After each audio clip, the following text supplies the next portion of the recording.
يا أيها الذين آمنوا اتقوا الله وقولوا قولا سديدا يصلح لكم أعمالكم ويغفر لكم ذنوبكم ومن يطع الله ورسوله فقد فاز فوزا عظيما أما بعد فإن أصدق الحديث كتاب الله وخير الهدي هدي محمد صلى الله عليه وعلى آله وسلم وشر الأمور محدثاتها وكل محدثة بدعة وكل بدعة ضلالة وكل ضلالة في النار. Insyaallah taala kegiatan i'tikaf kita, kegiatan mendekatkan diri kepada Allah Subhanahu wa taala dengan beragam penghambaan. Hanya ada beberapa kegiatan yang perlu dicermati. Yang pertama, sehabis sholat sunnah isya itu akan ada ta'lim seperti ini. Kita akan membaca Ashrul Fawaid fi Tazkiyatun Nufus, 10 faedah dalam Tazkiyatun Nafs, 10 ilmu mendasar untuk mensucikan diri. Kumpulan karangan dari Syekh Abdul Razak Hafizahullah Ta'ala. Baik. Kitab yang kedua yang akan kita bahas, baca adalah Al-Qawaidul Hisan, kaidah-kaidah yang indah yang merupakan ilmu-ilmu Quran. Di situ kita akan mengetahui kesimpulan-kesimpulan ilmu besar, mendasar, luas dari Al-Quran.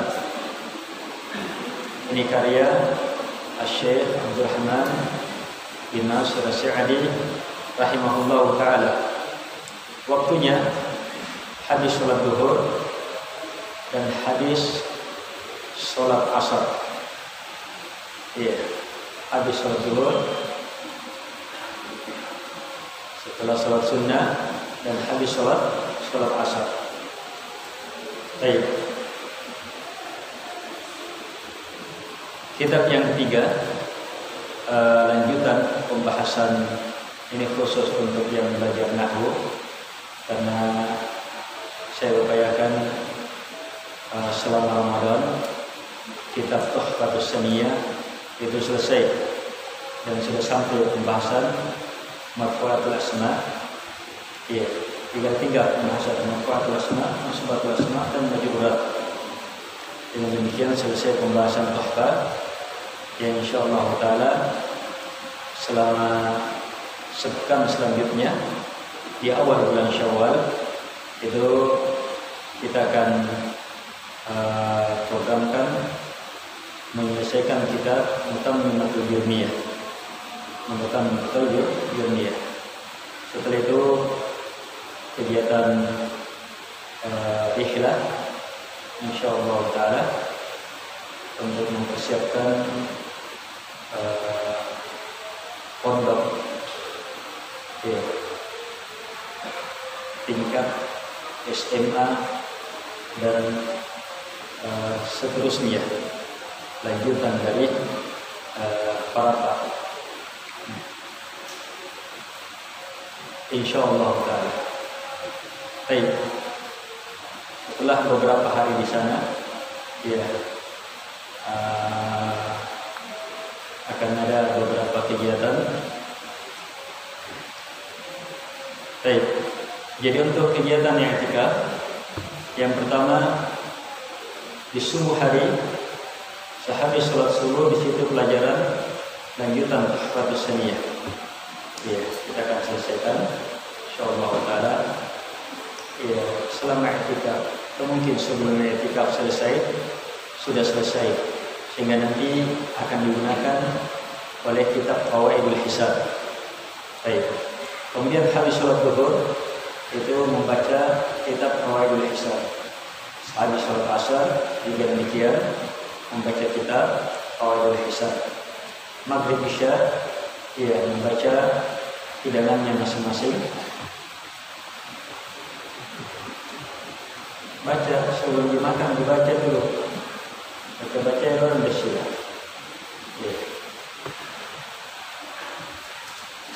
Habis sholat isya, ya kita akan membaca Ashrul Qawaid fi Tazkiyatin Nufus, insyaallah taala.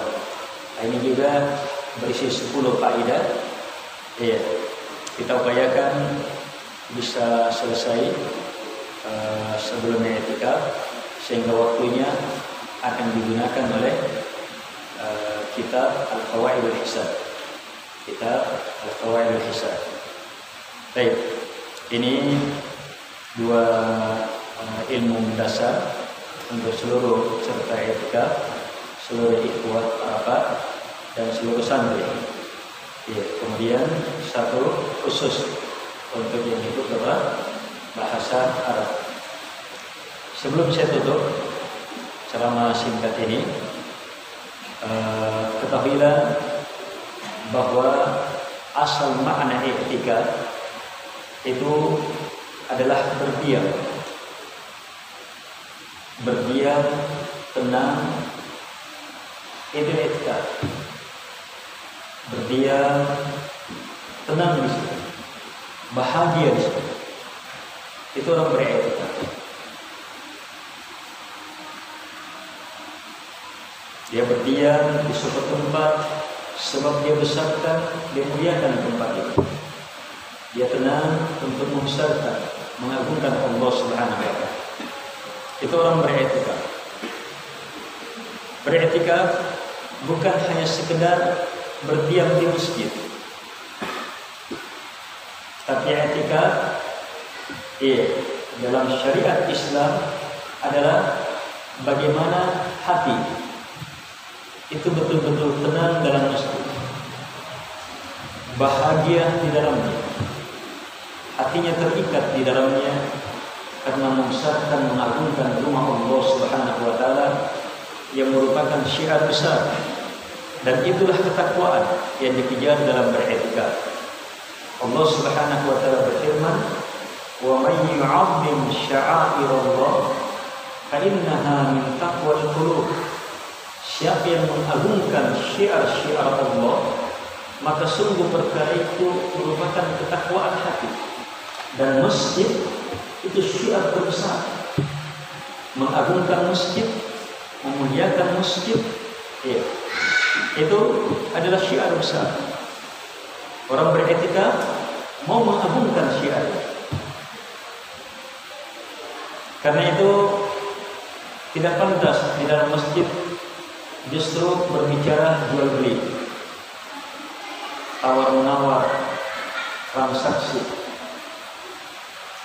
Lebih tidak pantas lagi kalau dalam masjid justru bermain dengan HP-nya, bermain game dan semakna dengan itu tidak mengagungkan masjid dan keluar dari makna i'tikaf. Lebih tidak pantas lagi kalau dalam masjid justru nonton hal-hal yang tidak pantas, termasuk tinggalkan nonton berita, tidak bermanfaat. Orang mau beriktikaf, mau fokus, diam di masjid karena membesarkan masjid, mengagungkan masjid sebagai syiar agama. Tidak pantas bagi orang yang beriktikaf untuk sibuk terhadap hal-hal yang melalaikan i'tikafnya. Masuk di dalamnya ribut, mengangkat suara, termasuk membesarkan masjid, menjaga kebersihan. Panitia menyiapkan sarana, memberi kenyamanan, itu membesarkan masjid. Dan itu termasuk tanda ketakwaan hati. Ketika didasari oleh membesarkan Allah, mengagungkan Allah, mencintai Allah, sehingga dia muliakan masjid karena Allah. Baik. Ini i'tikaf. Hal yang kedua yang perlu dicermati dalam beriktikaf, i'tikaf adalah tenangnya hati dalam mengingat Allah Subhanahu wa taala di rumahnya, dalam membesarkan Allah Subhanahu wa taala di rumahnya, dalam mengagungkan Allah Subhanahu wa taala di rumahnya. Orang yang beriktikaf adalah orang yang datang kepada Allah Subhanahu wa taala, kembali kepada Allah, bertobat kepadanya, memohon ampunannya, memohon rahmatnya, ingin mendekatkan diri kepada Allah Subhanahu wa taala. Orang yang beriktikaf adalah mereka yang ingin tenang di tempat yang terbaik yang Allah nyatakan sebagai tempat terbaik di muka bumi, yaitu masjid. Dia ingin berdiam di situ, tempat yang sangat Allah cintai, tempat terbaik dari di muka bumi, rumah-rumah Allah Subhanahu wa taala, tempat yang Allah Subhanahu wa taala berkahi. Dia berdiam di situ untuk semakin mendekatkan diri kepada Allah Subhanahu wa taala, untuk mengharapkan rahmat-Nya, mengharapkan ampunan-Nya, mengharapkan kedekatan dengannya. Itu orang yang beriktikaf. Dan yang terakhir, orang yang beriktikaf adalah orang yang bukan sekedar hatinya betul-betul datang kembali kepada Allah, menghadap, mengikatkan diri di masjid, menggantungkan diri hanya kepada Allah, cinta kepada Allah, mengharap, rindu kepadanya, takut kepadanya, tidak. Tapi orang yang beriktikaf adalah orang yang siap mengerahkan segenap kemampuannya untuk meraih malam terbaik Lailatul Qadar. Ini maksud terbesar i'tikaf di 10 terakhir. Maksud terbesar i'tikaf di 10 terakhir, mengejar kemuliaan Lailatul Qadar. Nabi bersabda, iltamisuha, cari itu fil ashril awal. Disuruh mencari dengan ibadah, dengan semangat, mengharapkan rahmatnya, ampunan Allah, luasan berkahnya, kemuliaannya. Disuruh cari. Saking hebatnya Nabi dalam mencari, Nabi dan para sahabatnya pernah mencarinya di 10 pertama. Kemudian turun Jibril memberitahu bahwa dia berada di hari-hari selanjutnya. Maka Nabi kejar di 10 kedua. Kemudian Jibril menjelaskan, turun malaikat menjelaskan bahwa dia di 10 terakhir. Nabi pun diberitahu, bahkan diberitahu malamnya. Saat beliau alaihi salatu wassalam ingin keluar, memberitahu sahabat yang semangat mencari malam Lailatul Qadar itu dengan beragam penghambaan. Saat Nabi keluar, maka dua dari kaum muslimin bertengkar, dua dari kaum muslimin berselisih. Akhirnya ilmu itu diangkat.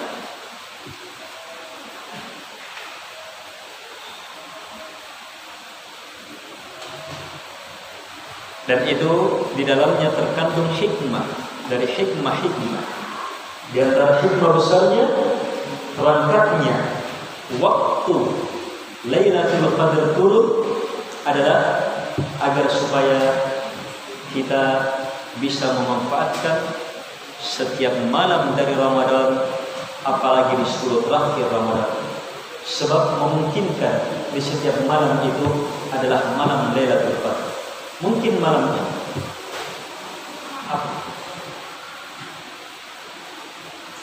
tapi lebih memungkinkan lagi di malam-malam ganjil. Dan ini adalah malam ganjil pertama.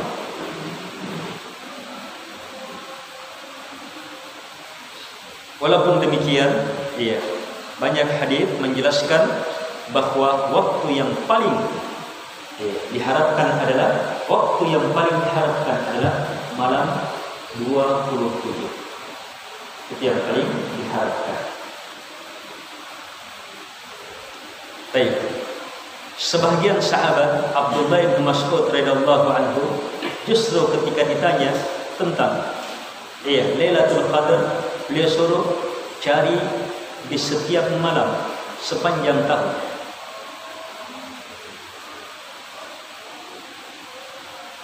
Beliau suruh mencari Lailatul Qadar di setiap malam sepanjang tahun. Wallahu a'lam.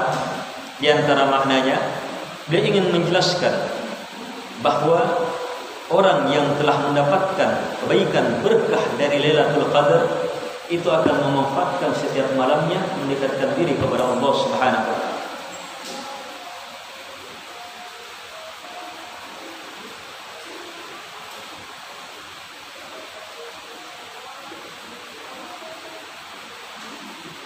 Atau beliau ingin menjelaskan kepada umat, jangan karena mengejar Lailatul Qadar kita terlalaikan dengan malam-malam yang lain.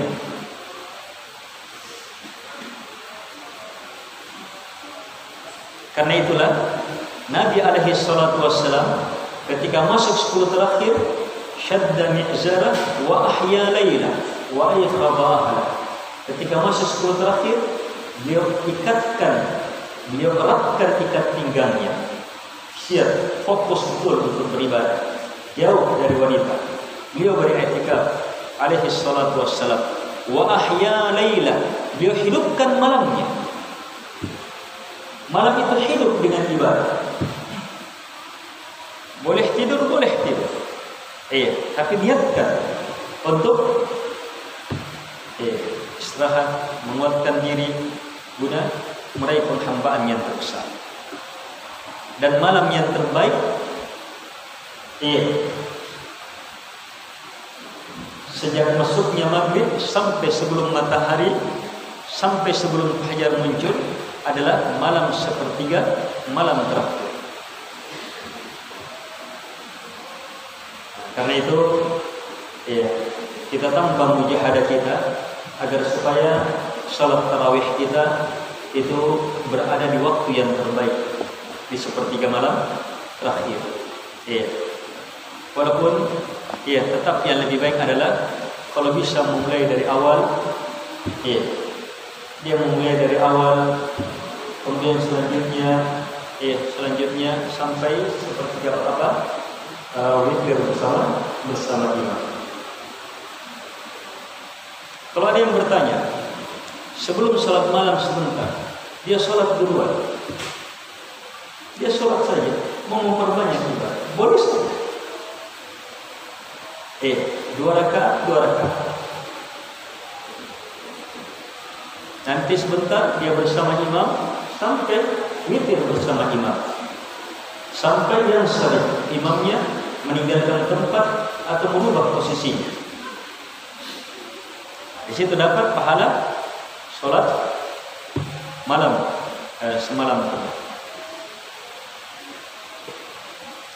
Kalau dia laksanakan sunnah 4 rakaat setelah sholat isya yang keutamaannya seperti meraih kemuliaan malam Lailatul Qadar, maka itu baik.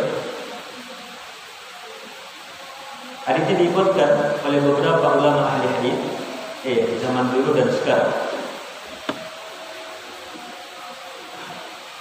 4 rakaat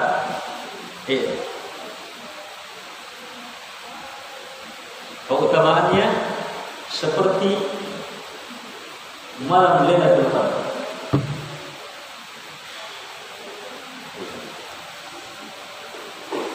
Raih kemuliaannya.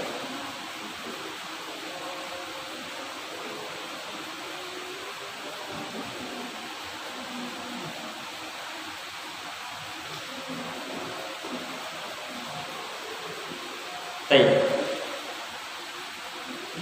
Jadi mantapkan niat, beriktikaf, mau mengurung diri, fokus.